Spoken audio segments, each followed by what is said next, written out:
Yeah, 35:18. No soul burdened with sin will bear the burden of another. Whoever purifies themselves, they only do so for their own good, and no law is the final return. 39:7. Yeah. 39:7. Same thing. No soul burdened with sin will bear the burden of another. But if we go to like other verses, right? Like for instance, 29:12 to 13, right? Let me try to get those verses up here. 29:12. Quran 29:13. Right? What does it tell us? It says that those who disbelieve say to the believers, "Follow our path, and we shall bear the consequences for your sins." Yet they shall not do so. They're liars. The next verse says, "And verily, they shall bear their own loads and other loads besides their own." So they will be inheriting other sins, are not their own, because they're disbelievers, and they've challenged the Muslims with this. Right? So these two statements can't simultaneously be true. Yes, go. Let me read it in Arabic.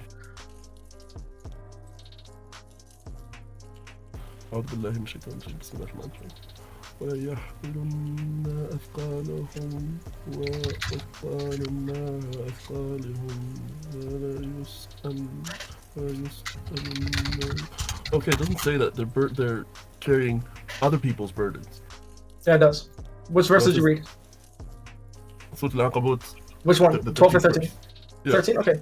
It does say that. Surely they'll carry burdens and burdens on top of their burdens. Like basically. Yeah, so other burdens are on their own. No, burdens on top of their. No. You don't understand, right? When you go to the tafsirs, right? You want me to give you tafsirs on this? Okay, give me your understanding first. No, I'm not going to give you my understanding. Why do I have to give you my understanding? Understanding when we have understanding from your scholars. Well, just to serve as like a kind of, Well, I give you my understanding, and then you didn't take it. You said mine. So let's go to Ibn Abbas. We'll go to Jalal Jalayan, and we'll see what he says. Okay. All right, go ahead. Okay. I send in the side chat. Right? Okay. What is it? But they will verily will hear their own loads, their sins on the day of judgment, and other loads, the sins of those whom they misled beside their own, in addition to their own sins. So what does it say? That being misled is a transferable affair, not a personal affair. Why does this go against the Quran? In Quran, Surah 17, Ayah 15. What does it tell us? It says, Surah 17, Ayah 15. Right? It tells us very plainly. Whoever accepts guidance, I don't like how the English goes. Can I interrupt you? No, you can't. Right, Quran 17, 15. Right? It tells us. Well, I told you can't do it, right? So you could ask me if you can or can't. So I'll say you can't. No, but I already did. I'm saying just the question itself was an interruption. But anyways, Doesn't matter. It tells us that whoever is guided only for their own soul, and whoever goes astray only against himself. Saying that being led astray is a personal affair, even if you're doing it with knowledge. It doesn't say that they have or does not have knowledge. It doesn't need to do that. It just says that if you go astray, if it says that they're gone astray or led astray, right? And that is not a personal affair. It is a personal affair and not a transferable affair. It says the reason being is because no bear burden will bear the burden of another. 16:25. You know where he got that verse from, right?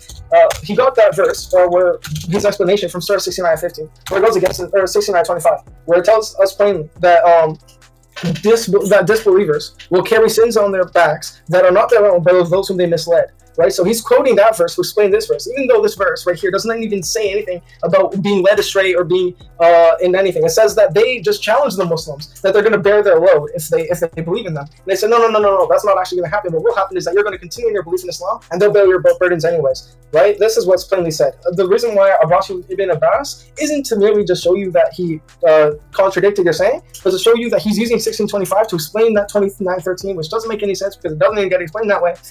He's using 16:25 and it contradicts 17:15 where it says being misled is not a personal affair, or it is a personal affair, not a transferable affair. Not that. Okay, give me 1 second.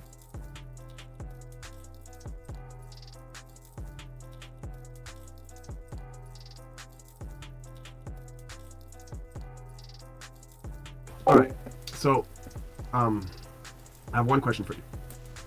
The ones that are misled, yes, are they then innocent? Okay, so if you are being misled, right, we are told that it's not a personal or transferable affair. We're actually, what I'll say about this is that it's unclear because there's a contradiction nature to these ayahs, right? One says that it is a personal affair, the other says it's a transferable affair. This is why I'm addressing this as a contradiction. I'm saying that this is a contradiction because two of these statements can both be true at the same time. It says that being led astray is a personal affair, 1715. 1625 says that being led astray is a non-personal affair, it is a transferable affair, and I would agree with 1715 because the notion seems to say that the reason being that being led astray is a personal affair is because no bearer of burden bears a burden of another. We are told that in 1625 that these people are bearing burdens before they bear the burdens of those whom they misled, which is a contradiction in and of itself because these people are bearing burdens, so that means they shouldn't be able to bear burdens on top of their burdens that they already bear. But they are bearing burdens on top of those burdens. How? Well, because they misled them. 1715 says that can't be true because people who are led astray, that's a personal affair. Okay, I don't think I got an answer to my very simple question. Yes, you did. So I said that because it's a contradiction, it is not clear. But what is clear is that it seems as though if one bears a burden, they cannot bear burdens on top of those burdens. As 1715 says, whoever accepts guidance or whoever is guided, is guided right for their own good. Whoever goes astray only against himself. The reason being is because no bearer of burden bears a burden of another. So I'd say that this is the ultimate statement, that is the truth. But the Quran contradicts it with 1625, where it says that people who bear burdens will have other burdens on top of their sins. On top of their burdens, that are from those whom they misled, saying that being misled is a transferable affair. Contradicting 1715, but treated that very notion as personal. All right. So, with all due respect, I feel like you're confused. You're saying that there's a I'm not confused. One second. Like, is it possible for you to learn something? Yeah. Okay, I just want to make it clear that. I don't need to be taught by, though. I don't need to be taught by you. With all due respect, I don't need to be taught by you. You have no idea what I'm going to say. Whatever you do say. If there's an air of arrogance and you're not in a position to even like be willing to learn or whatever, then there's no point. Well, it doesn't matter because you do understand that learn from each other. Then I can you do understand that these two statements can't simultaneously be true. You asked me a question. There will be a contradiction depending on whether or not the person that is misled is sinless or not. What are you talking about? If the person, no, because I have to address. No, because I have to address it. In 1715, it doesn't give us a chance. It doesn't give us lenience with people who have knowledge of their being misled or without knowledge of being misled. It just states that if you are led astray in any way, shape, or form, that is a personal affair, which gets directly contradicted in 1625, where it contradicts the Quran in two different ways. Not only does it say that being led astray is not a personal affair, is transferable, but it also says that people who are bearing burdens will, in fact, be able to bear burdens that are not their own, right? So the fact that they're bearing burdens, on top of those burdens, the other burdens are not theirs, is a direct contradiction to the often repeated statement in the Quran, which is a principle. Okay, is it possible that your understanding isn't 100% complete? It is 100% possible. It is 100% impossible that this is not complete understanding because I got it from the tafsirs, right? It told us for the reason being. Bro, there's no contradiction in the tafsirs. Yes, there is. Can I explain to you where you're wrong, or are you just too arrogant to even listen? No, because you're asserting that there's no contradiction inside the tafsir when I showed you that it supports my narrative. Okay, listen, man. The charitable thing is to reconcile it before. Okay, but can you ask me a question? There is reconciliation. One second. There is a reconciliation. In 2913, what was the reason for the disbelievers to bear other burdens on top of their burdens that they're already bearing? Because there's sin in misleading people. That's not true. So what they were trying to do, okay, so look what happened, right? The Quran ultimately says that they're trying to mislead the believers. It says, join us, and when you join us, we will bear your sins. Okay? That is what it's saying that it's misleading them on. The believers never went into that belief. The Quran just says to them, surely they'll be made to carry other burdens along with their own burdens. That's all it says. For the misguidance. No, but they were trying to misguide them. They weren't even completed in that action. But they did lie. No, okay, but 1 second though. They lied, but then they were not even. They didn't misguide anyone? What did they misguide the Muslims to do, which is their fault? They didn't do anything. The Muslim is ultimately addressed in this passage to say that they'll bear your sin anyways. Right? They don't need to follow the person's belief. It says, nay, they won't want to bear your burdens. They're simply lying. Right? But what does it say? They'll surely be made to, though. They'll surely be made to carry your burdens along with their own.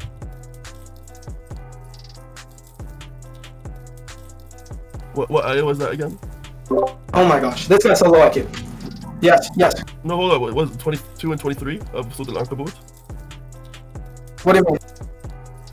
How is it going all over the place? Hugging?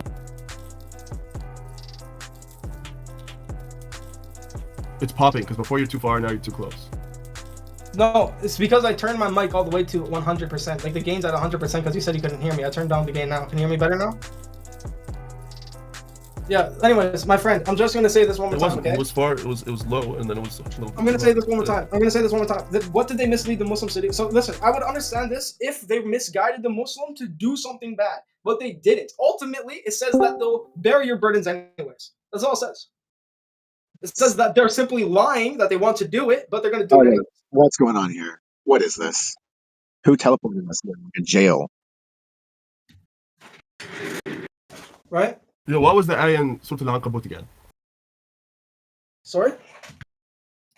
The first one, was it like 22, 23 you said, or what?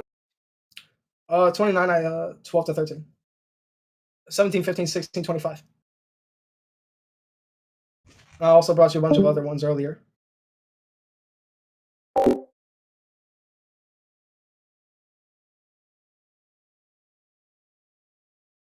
The Sunnah contradicts itself as All well. right.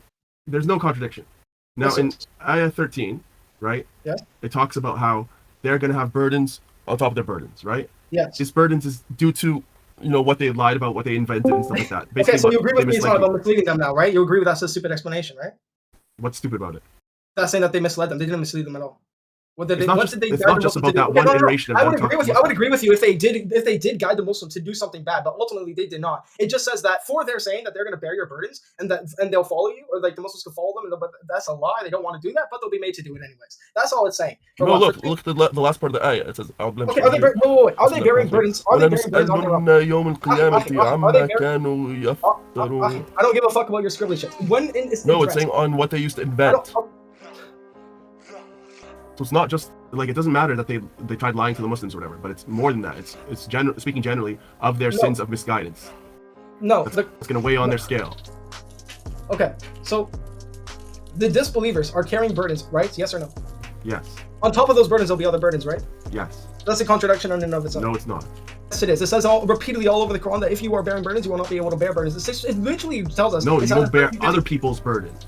Yeah, that's a contradiction. If you says that bearing burdens on top of your burdens, that is not yours, is a contradiction, right? You don't cut me off. That's this is where you're like. This is what I'm saying. There's reconciliation, which is that no, they're there's bearing not. the burdens. There's no reconciliation, right? It tells us very plainly. Okay, address 1715. Address 1715, where it tells us that if I am. That one says that everyone gets their own burdens. No, if you are guided for yourself, you are guided only for yourself. If you are guided, you're guided only for yourself. If you go astray, you're going astray only against yourself. If you are misled, it's a personal affair. It doesn't matter if you're misled. Yes, it's personal. It's personal. But the person that misleads also gets additional sins from You're cooked. So in the action of being misled, it's a personal affair. 1625 contradicts that. It says that being misled is a transferable affair. Can you let me talk for 30 seconds without? I want you to address the point I'm trying to say. I want you to address the point I'm trying to. Okay. No, you're not. No, you're not. When the person listen, man, just relax for a second. You're too wired. Go. When the person misleads, they get a sin for misleading that person without decreasing from the sin of the person that was misled. You understand? Just like a person that does good, or like starts a new sunnah, right? Or like revives a sunnah, they get the ajr for the person that followed them in it without decreasing from that person's ajr. You understand? So they both have their personal sin, right? But the one that misleads gets more sin for misleading the person. The Quran admits that the disbelievers will carry additional burdens on top of their burdens. The fact that they're carrying additional burdens on top of the burdens that they're already bearing is a contradiction to the often repeated statement that says if you're bearing burdens, you cannot bear the burdens of others. They're not bearing the burdens of others. It also seems here that the Quran is trying to have its both. You keep on reading the same AI spiel or something. Shut the fuck up for a second. It says very plainly, right, that no, it's not retarded. Anyone reading these passages with any sort of honesty would conclude that this would be a flat-out contradiction. No, it's additional burden, but not another person's burden. It's burden for misleading the person. But that misled person still has his burden. What are you talking about? No, are you retarded? It says that being misled is a personal affair to the person misleading someone or to the person being misled, right? Yes, they each have sin, but the person that misleads gets another sin for misleading. If you are being misled, that's a personal affair. If you are leading someone astray, that's a personal affair. Yes, and both of them are sinful. No, okay, but then 1625 addresses those very concepts as not true. It says that if you are being led astray, those sins will be carried off of you and put upon the person who led you astray, which is a direct contradiction to 1715. What? No, it doesn't say that. Yes, it does. 1625? 1625 says that if you are led astray, those burdens will be put up off of you and will be put upon the person who led you astray. Treating the action. So you're saying the one that's led astray is sinless? Oh my god! So you've been trying to debunk me. Well, you haven't even understood what I'm trying to say, right? Being misled is not being misled in the Southern Quran cannot make its mind up whether or not being misled is a personal affair or a transferable affair. Address the question. It says that they may bear their own burdens in full on the day of resurrection, and of the burdens those whom they misled, There you without go. knowledge. So on the day of resurrection, they'll bear their burdens on full. On top of those burdens will be other burdens. Whose are they from? From the people they misled. What does 17:15 say? It says that those who are led astray only against himself. Those who are being guided are guided only for themselves. The reason being is because no bearer of burden bears the burden of another. It says very clear that these people are bearing burdens. The fact that they're bearing burdens and other burdens on top of those burdens is a direct contradiction to the often repeated statement of the Quran as a principle walking. This is why when the Quran tells us, find one contradiction and it's not from Allah. We find one contradiction, the Quran contradicting itself on such a principle as this, where we can't even decide whether or not sins are personal or transferable, and then you try to say it's not a problem. It is a problem because it says very clearly that will not make up its mind whether or not being led astray is a personal affair or if it's a transferable affair. On top of that, it says that people that are disbelievers will bear the believers' burdens just because they challenge them to do so. So the Quran is trying to eat its cake and have it too. Bro, the reconciliation, again, is that they're bearing the burdens of people that they misled without removing their burden, without removing their sin. You understand? Oh, no. So you're misunderstanding, right? Just like if I feed someone when they're fasting, I get the good deeds of their fast without decreasing from their good deeds. You are misunderstanding, right? We were even told inside the Sunnah. Let's move on to the Sunnah, for example, right? It tells us that in the Sunnah, the Quran, in the Sunnah, that the Prophet says no soul is affected by the sin of another. Shubaya, one of the narrators, said that this means no soul is responsible for the sin of another. This is inside the Sunnah in Nasai 4836, right? The Prophet's declaration of the often repeated statement within the Quran is found in the Sunnah, as no soul is affected by the sin of another.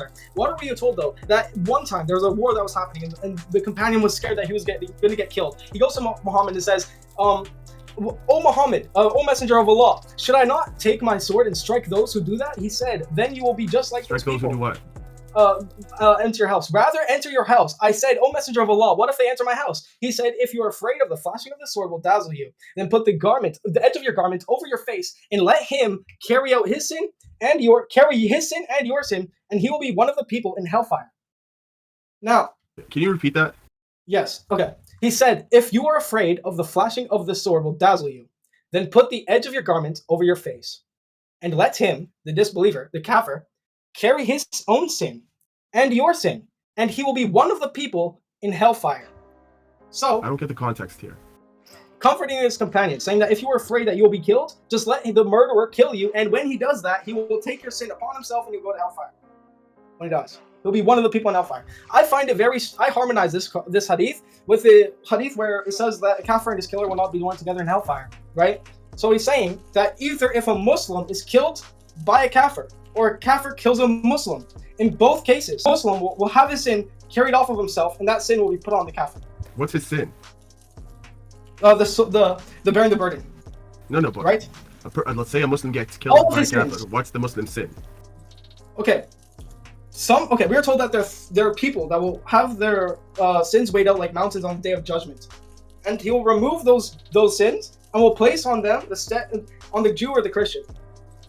Oh, so it's basically talking about their sins in life in general. Yes. So it's like the reason why I brought that other hadith to explain this is because it's both on the day of judgment. They're both gonna have their sins removed from them and put on the kafir, right? I don't like going to the Jew and Christian one. What hadith is this, by the way?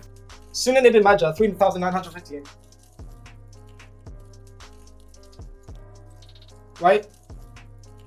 So if the Prophet here is saying that if the companion is scared of being killed, he should hide his face and let the murderer carry out his sin. And in doing so, the killer, the murderer, will carry upon himself his own sin and the sin of Muhammad's companion, and will be one of the people in hellfire. I think you gave me the wrong number. No, I didn't. 3958. 58. Oh. Yes. It's a long hadith. It's at the bottom where I read it to you. Right? I summed it up to you. It's like during warfare or whatever.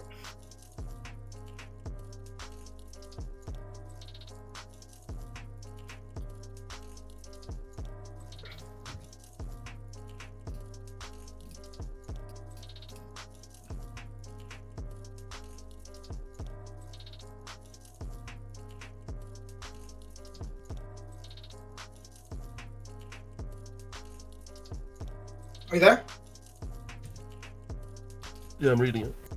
So what I'm trying to show you here is that the kafir is going to be the kafir will have upon himself the sin of the Muslim just placed upon himself for no reason being. Jews and Christians were also told in multiple hadiths from Sahih Muslim that the Jews and Christians will carry the sins of Muslims, weighed out like mountains, and they'll be placed upon the Jew and Christian, and the Muslim will be able to go to heaven by the means of us being some sort of ransom mechanism for the Muslims. So I'd say that in the Sunnah, in the Quran, it is an often repeated statement that no bearer of burden will bear the burden of another. Gets contradicted in multiple ayahs, and in the Sunnah, the very same thing gets contradicted time and time again. There was no Yo, can you give consistency, me a minute and just it would to show read this thing, bro? inconsistency, and it would challenge your Allah to his claim that the Quran is consistent. And if you find any inconsistencies, it's not from Allah.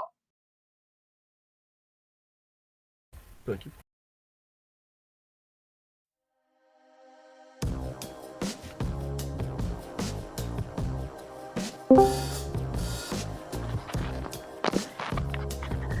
Yo, Jonah, this guy's not saying he's done. He's already cooked. I'm getting him out of here. See you around, Akhi. Wait, who? Yo, just relax, bro. I'm reading this long hadith. No, you're not. You're using some sort of ChatGPT. You're like a dog. You wouldn't need to sit there for 2 hours to read a fucking 2-sentence hadith. ChatGPT Muslims, they go to ChatGPT, their greatest sheikh. Oh, ChatGPT, Lily J, I'm here for you. Notice how when the Muslims, they want to respond, they take 2 years. Oh, I'm just taking 2 years to respond to you because I'm a nigger. Like, no, you're not.